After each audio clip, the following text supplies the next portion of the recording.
Hi everyone, we're here at City Yards. The city's team's getting ready for winter operations. We'll learn more. We have some updates to share with you. Hi, my name is Alain Gauthier. I'm the Director for Roads and Parking Services, and we're here at the Herman Yard. Alain, we're in the yard. It's impressive. We're beside the larger vehicles. Share with us, we're a few days away, end of November. We're expecting snow. It's getting colder in the morning. Your teams have prepared on the road, but also in the yards for the equipment. What does that look like? Yeah, there's actually a lot of preparation that goes into the winter. There's equipment that we need to prepare, there's materials that we need to make sure that are already available. And from a staff perspective, there's a lot of training going on. We're blessed with a lot of professional staff to look after our winter maintenance, but there's always training that's going on to make sure that they're familiar with their beats, all of the different dynamics of their beats, and that they're really ready once we start getting the snowfall. We're all ready to deploy. What can we share with residents, with property managers, and with contractors? How can they help us during winter operations?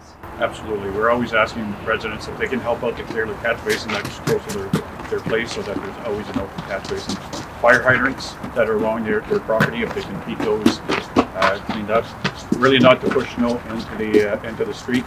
That's critical for operation. That's also applies to private contractors.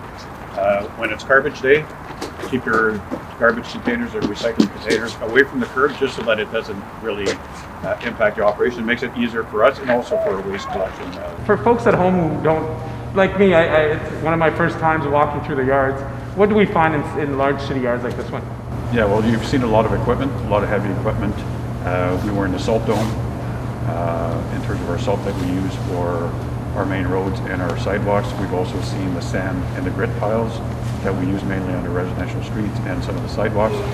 We walked next to the calcium tanks. The benefit of calcium tanks is all of our equipment are actually equipped with pre-wetting equipment. So before the salt actually hits the road, we actually wet the salt. And what that does is basically it activates the salt, which allows us to use a lot less salt. As we go into the winter, we want folks to be informed. The communication at the city continues to update and improve.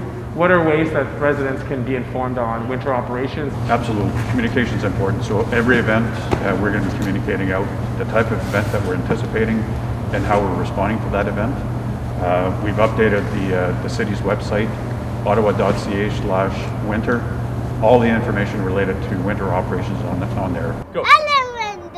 Jacob loves winter, and so many families do as well. For all the details, visit ottawa.ca/winter.